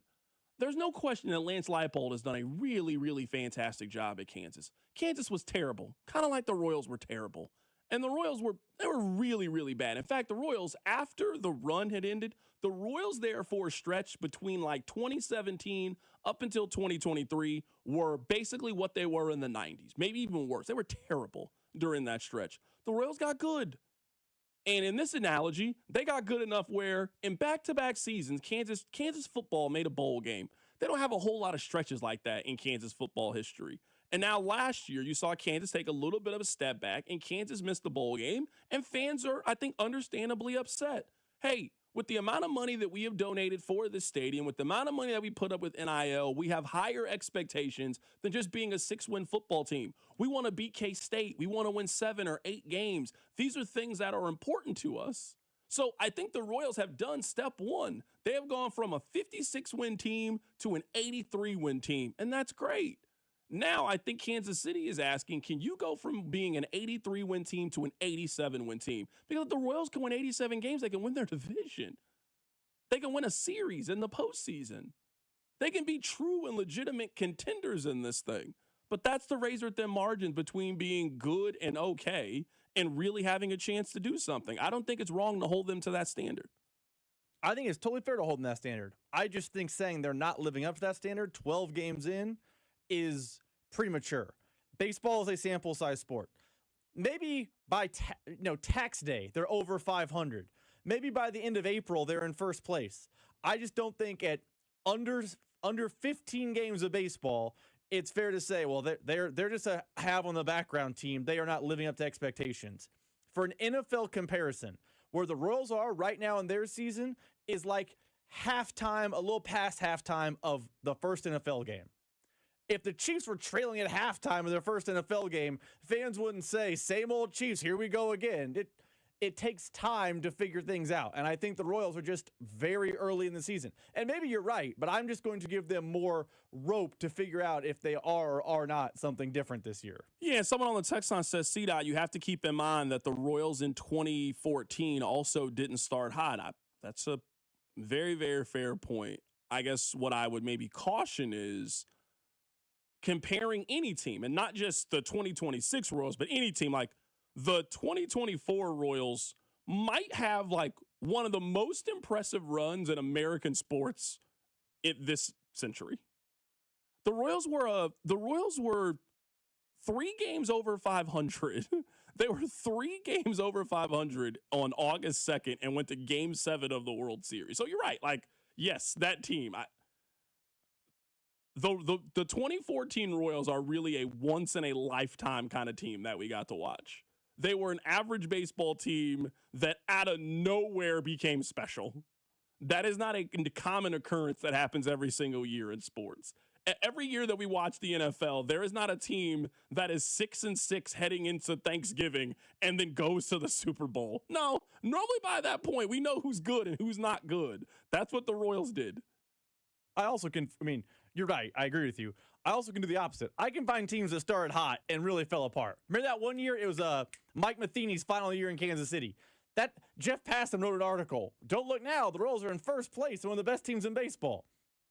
They were out of first place a month later. I think they were sub 500 at the All-Star break. It was not a good team. It was Whit Merrifield's final year in Kansas City. It all fell apart fast. I'm just saying, judging on a 12-game sample size is not always the best barometer of what a team is or is not. Well, that's perfectly fair. Someone says, CDOT, this is the equivalent of the mid-second quarter of the Chiefs game. You need more time. Okay, you know what? I am happy to.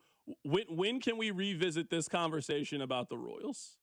When can we revisit it? We want to revisit this conversation in a month. We want to revisit this conversation around Cinco de Mayo. Would it give them till Cinco de Mayo before we revisit this conversation? We can make some conclusions about the Royals. I'm happy to wait. Hey, if you think it's too early, okay, that's perfectly fine with me. When do we want to come back and have this conversation? I'm fine with Cinco de Mayo. Okay, I'm fine a with month from now. End of the month, yeah. So basically, whenever we get done with the draft, yep, and we have all broken down their draft, we'll see where the Royals are, which I'm going to guess they are going to be somewhere within 2 games over 500 or 2 games under 500. They'll be somewhere in that range. I will there will be more metrics to look at than just that, but we will reevaluate, not living day by day with the Royals on Cinco de Mayo. Okay, all right, perfectly fine with me. All right, hit number 2. Number 2. Juwan Taylor just signed a deal. He signed a 1-year, $5 million, could be up to $6 million deal with the Atlanta Falcons. Now, I know hindsight is 20/20, but it is kind of frustrating to me that the Chiefs last year were paying somebody $22 million that was really worth $5 million. Like, if you want to explain why the Chiefs were the Chiefs last year and why their season went the way that it went, it was guys like Juwan Taylor. Juwan Taylor, who was one of the 5 highest paid players on last year's team, when he hit the open market, everybody could have signed him to a contract. He had minimal interest in him, and he ended up signing a 1-year, $5 million deal with not even a whole lot of incentives attached to it that can be up to $6 million. They were paying somebody $22 million that was really worth $5 million.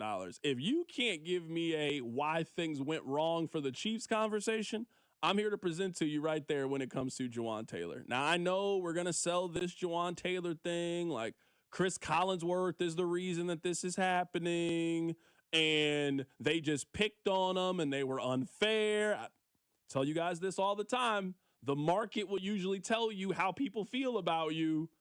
The market will, whenever North Carolina was open, hey, look at the coach they were interested in.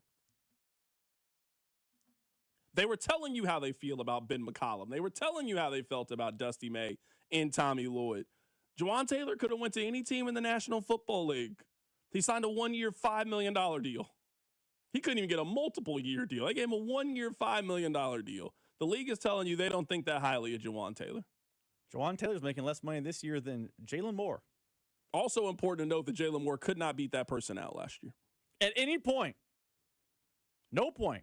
Now, Jalen Moore got some starts at left tackle last year, but that's whatever Josh Simmons was going through related. So the Chiefs better be right about this. They better be right about the Jalen Moore, Juwan Taylor experience, because so far they've been wrong, and it's been expensive on both ends. Let me ask you this, text line. Now, I know you guys think that I want them to spend the 9th overall pick at right tackle, and I assure you I don't want them to do that. But when it's too early to take a right tackle, when is an appropriate time to do it? Because the text line has been telling me anytime I've suggested this, and more and more people continue to mock them to taking a right tackle, the 9th overall pick. Sam Munson has done it. Albert Breer has done it. Todd McShay has done it.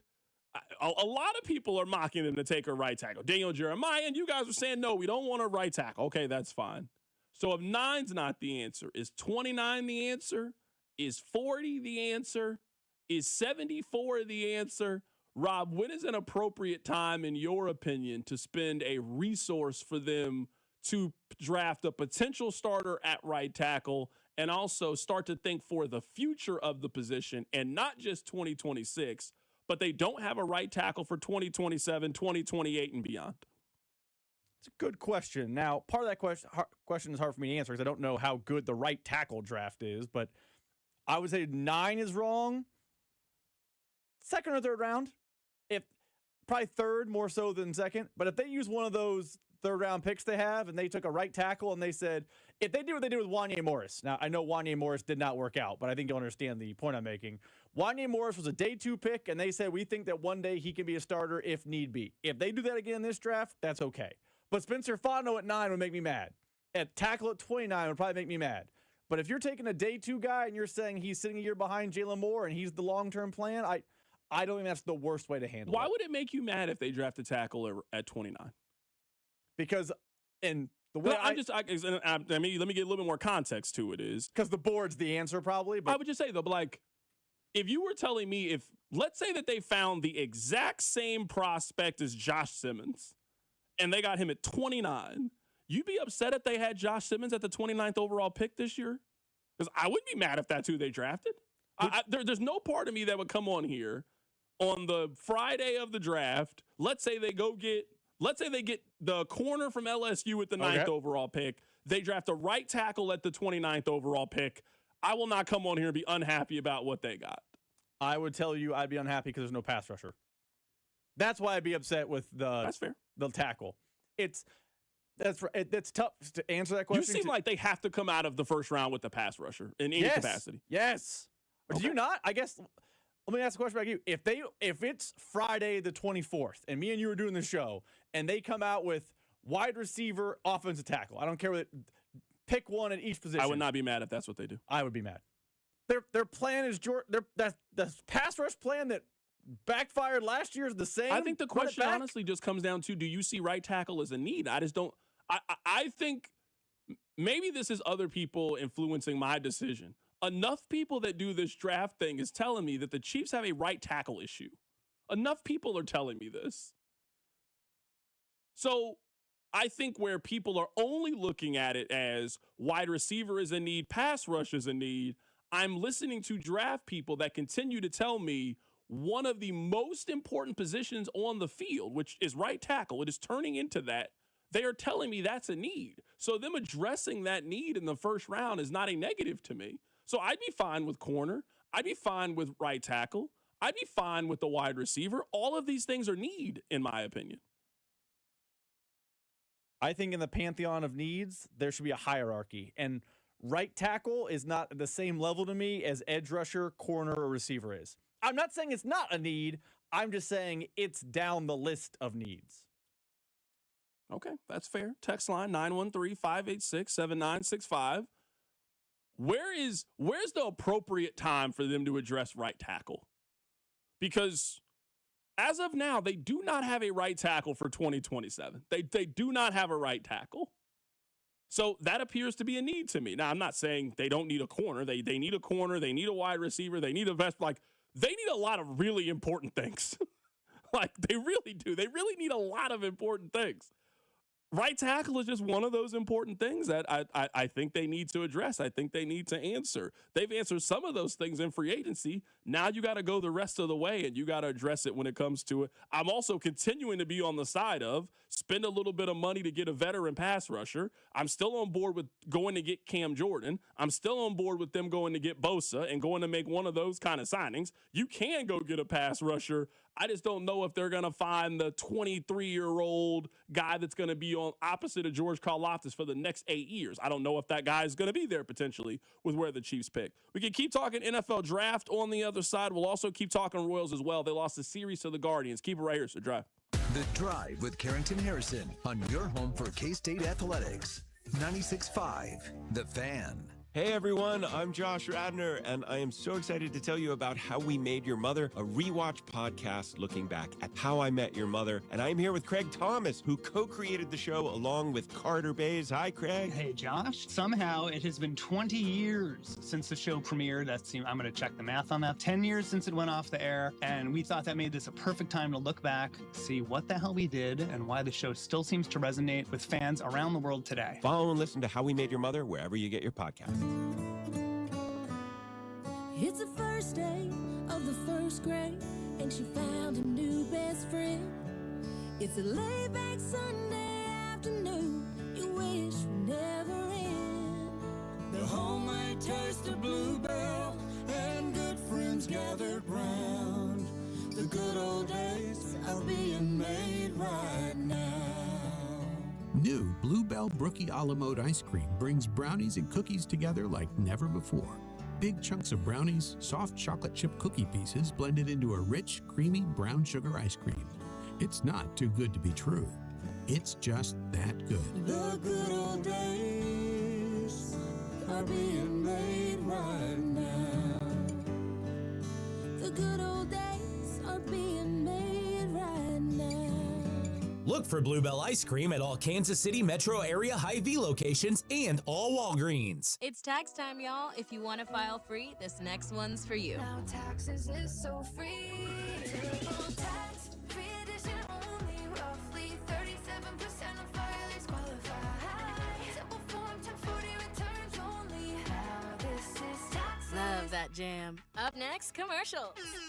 Intuit TurboTax Free Edition. See if you qualify at turbotax.com/free. Don't miss the deadline. File by 4/15. No schedules except for earned income tax credit, child tax credit, student loan interest, and Schedule 1A. There's a difference between liking a house and actually getting it. Redfin is built to make up that difference and close the gap between finding and owning the home for you. Redfin agents close twice as many deals as other agents, so when you find a home you love, you're not a step behind when it's time to make an offer. That means less watching great homes disappear and more focus on the ones you'll actually move into and call home. Redfin helps turn saved listings into real addresses. Get started at redfin.com.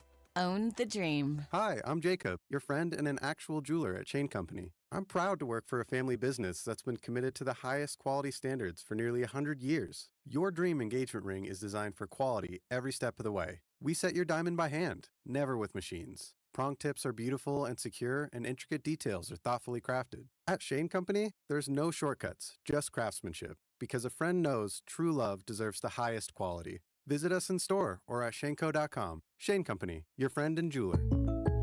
Having insurance isn't the same as having State Farm. It's like needing a lawyer, but getting some guy who just watches courtroom dramas.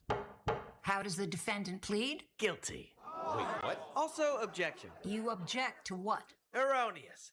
Counsel, approach the bench. Hey, can I get a whack at the gavel? You wouldn't settle for just any lawyer, so don't settle for just any insurance. Get the real deal with State Farm. Like a good neighbor, State Farm is there. There's a difference between liking a house and actually getting it. Redfin is built to make up that difference and close the gap between finding and owning the home for you. Redfin agents close twice as many deals as other agents, so when you find a home you love, you're not a step behind when it's time to make an offer. That means less watching great homes disappear and more focus on the ones you'll actually move into and call home. Redfin helps turn saved listings into real addresses. Get started at redfin.com.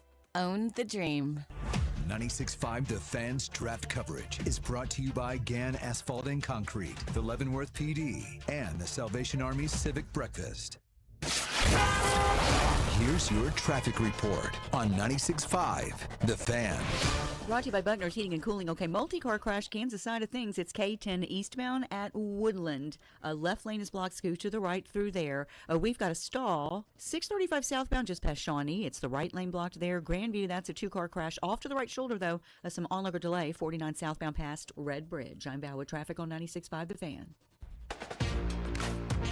Follow the station on Instagram at TheFan965 for giveaways and behind-the-scenes content.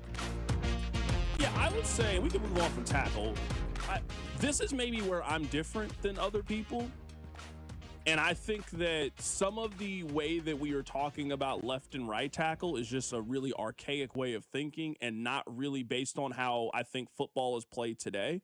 Someone on the text line says, CDOT, let's not pretend like right tackle and left tackle are nearly as important. Comparing Josh Simmons at 29 at left to right tackle is not the same thing. Now that we protected Mahomes' blind side, we need pass rush more than anything.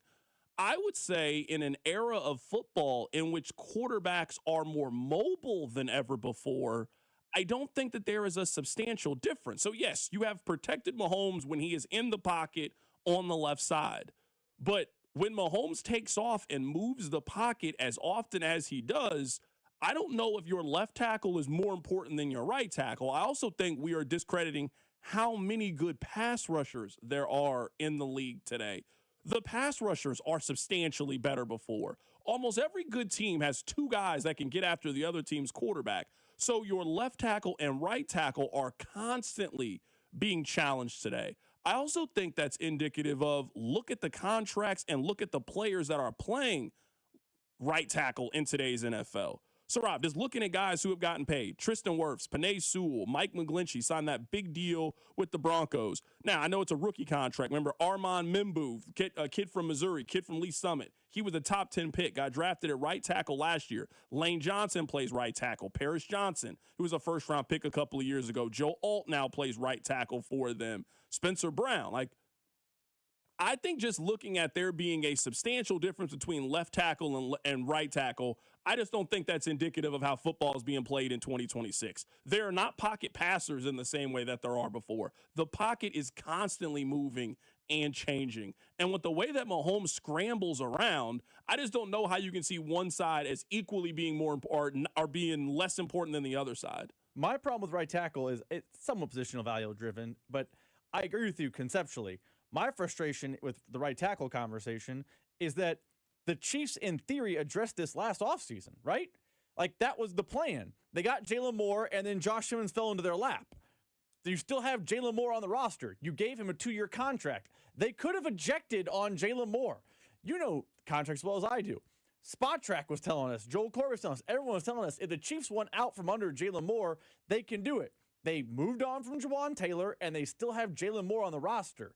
My frustration is not positional value. I agree with you. Right tackle is not the same as it was in 1995. I agree.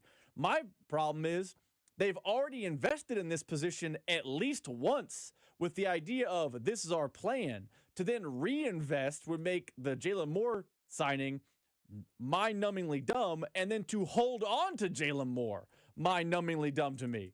I don't actually disagree with you conceptually. My frustration is just how the Chiefs have handled that position already. It feels like it's become a luxury more than a need. I will say it is, I don't think it's like a bad thing. I think it's based on how they play. Someone says, CDOT, most teams have 2 pass rushers. We have none, hence the hierarchy of need, edge and wide receiver. Boy, I remember when Brett Veach signed that contract to George Karlaftis, we looked at him as being a genius for signing this deal. Yeah.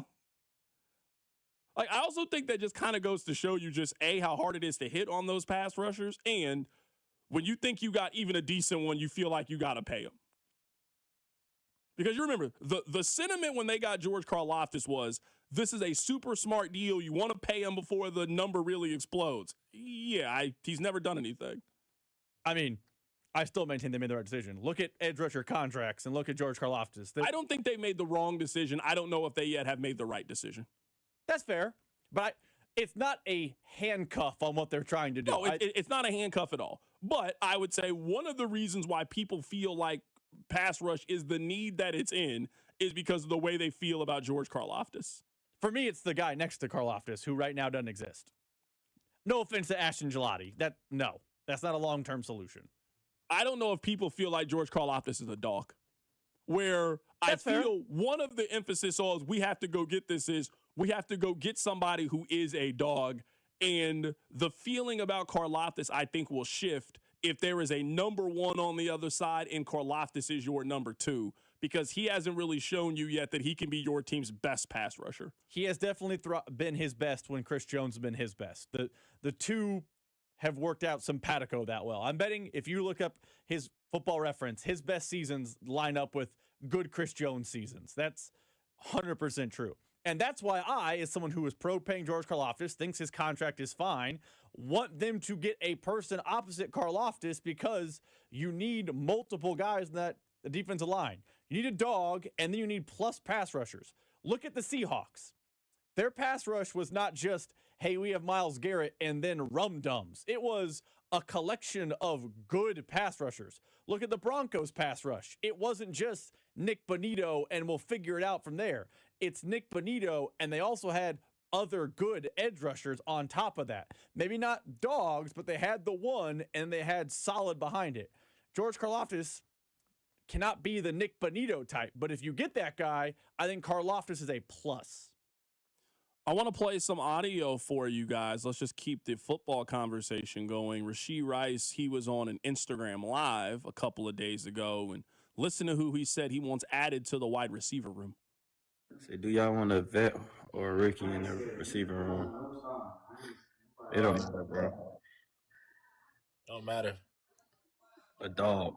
AJ Brown would be nice in the room, but we go get Cornell Tate or something. That'd be fine too. I ain't gonna lie. Well, they want to see that right there. I ain't gonna lie. That's gonna be crazy.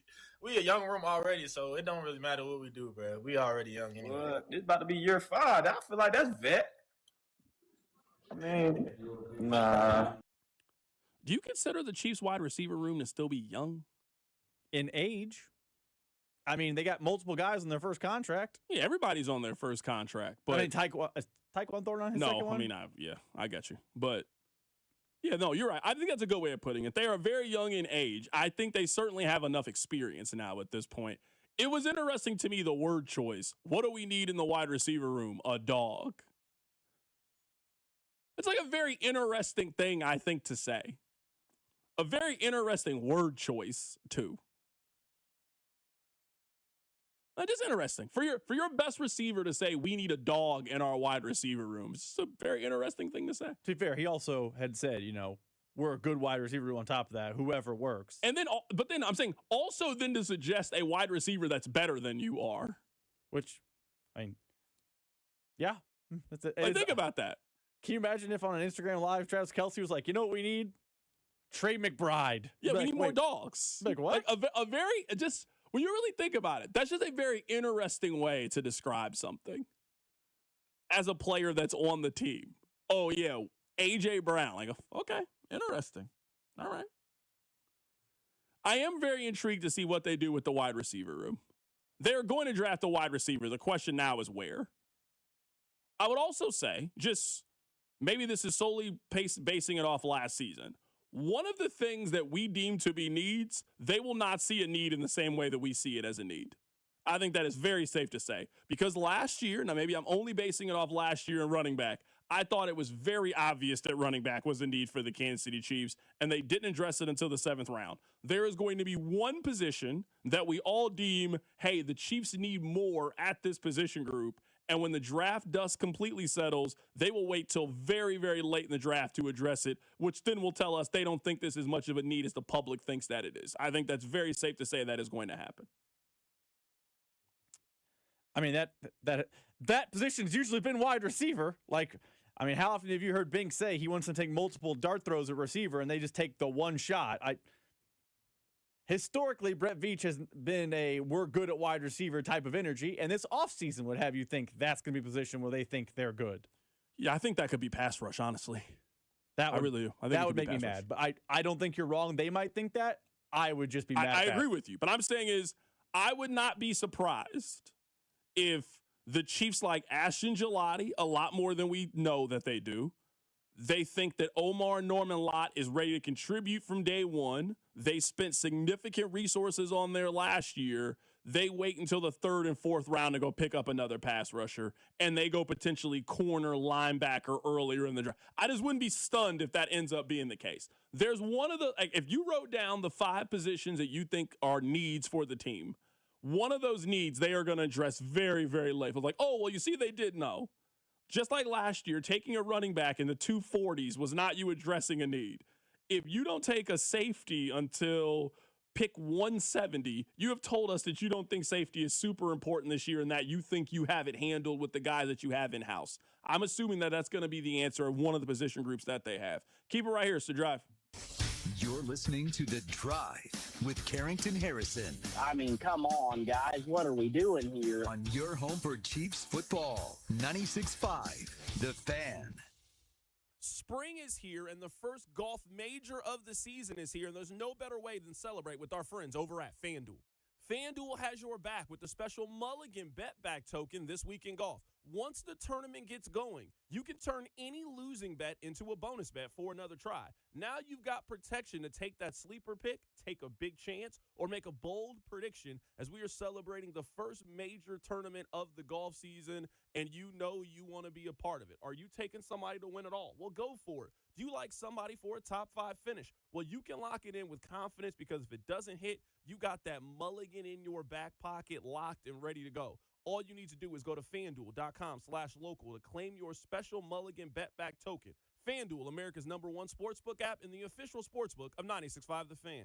21 and over and present in Missouri. Opt-in required. Refund issued as non-withdrawable bonus bets that expire 7 days after receipt. Max refund $5 unless otherwise specified. Restrictions apply, including token expiration. See terms at sportsbook.fanduel.com.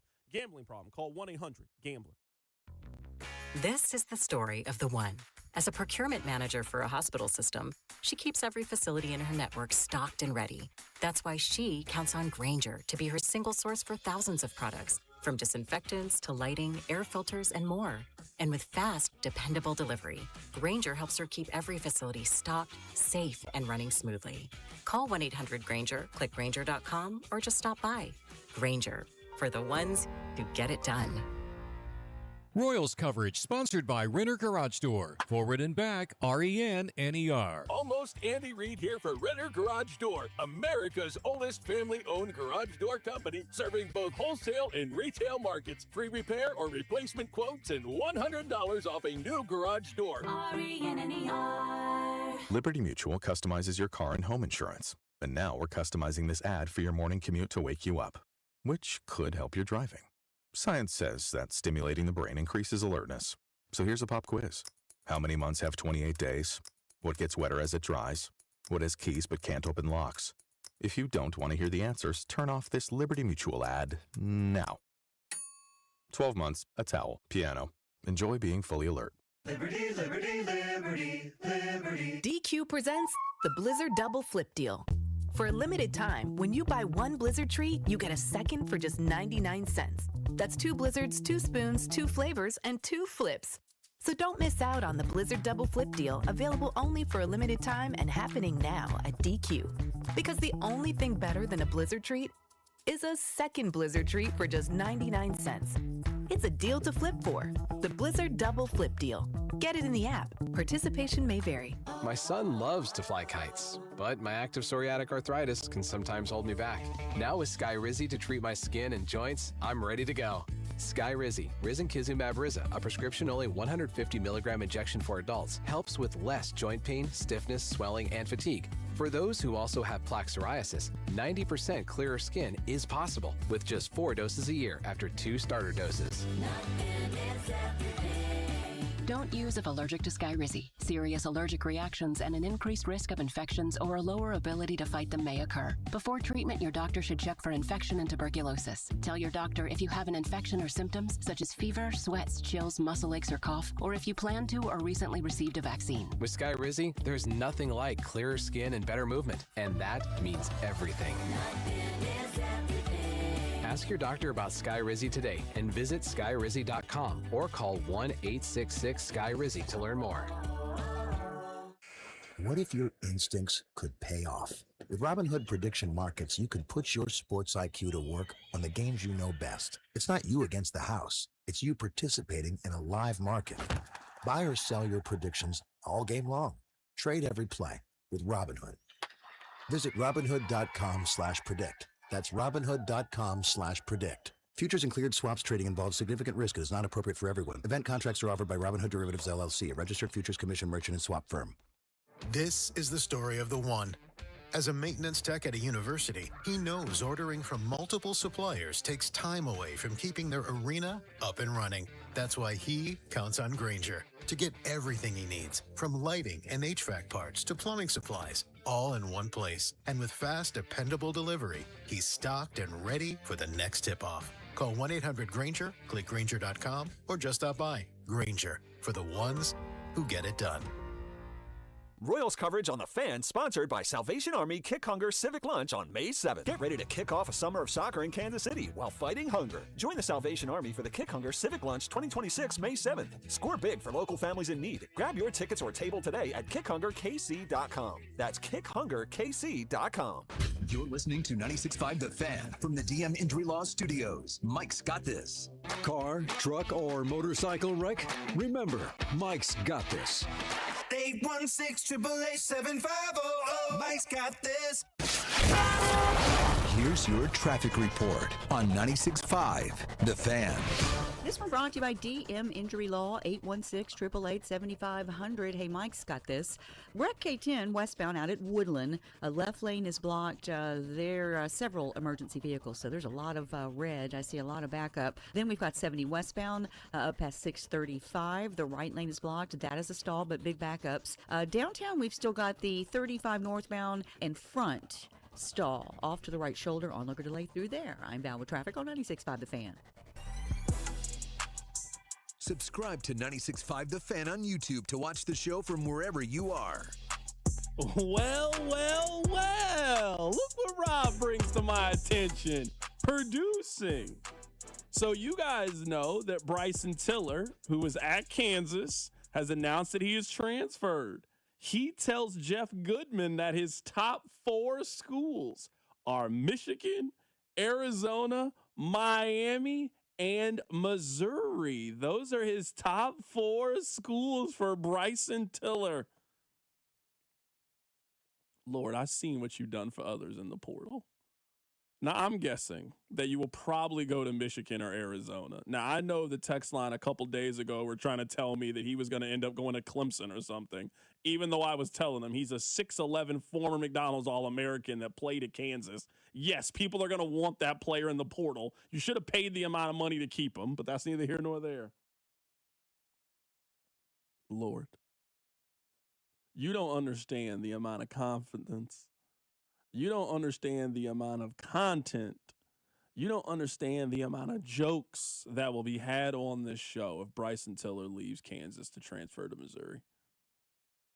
You don't know. Please let this happen for this show. Please let this happen for this radio program. Oh my goodness. They could really use him too. He's skilled in 6'11". Yes, I want those kinds of players. Please. That's it. I have nothing else. I just wanted to tell you guys that. Bryson Tiller could be a Missouri Tiger. You know what? I like the portal. Someone on the text line says, CDOT, you know damn well you don't want him. Yes, I do. I do not care what college he went to. He's 6'11 and is a sophomore and was in the McDonald's All-American game. Yes, I do. I do not care what college he went to last year. Not a little bit do I care about that. He averaged 8 and 6 last year? Yeah. I think he has a chance of playing in the NBA. Yes, I want more of those kinds of players. Yes, I absolutely do. I want Missouri to get all the top 50 kids, all the McDonald's All-Americans, and right now in the transfer portal, they have him as a top 10 big guy. Yes, I do want Bryson Tiller to come to Missouri. 100%. Couple things. One, Jeff Goodman did say as of now. He would start next year. The first quote is, as of now, the portal is ever evolving. More teams get involved. And 2, those are 3 big NIL heavy hitters. For sure. Missouri's offer better to come up because it's not like Miami with Jay Lucas is not bringing money to Bryson Tiller. I guess I'm gonna guess just based on how the portal works. If you're 6'11 and talented, like if you're 6'11 and super talented, the money will be there. The money will absolutely be there. And I'm also going to guess, because like guys might not know this, Missouri really wanted Terrace Reed. Really, really wanted Terrace Reed. But if you were his size, I'm going to UConn. Even if you think the money is comparable, like even if you think, let's say for a guy like Bryson Tiller, it's $1.5 million to go get him.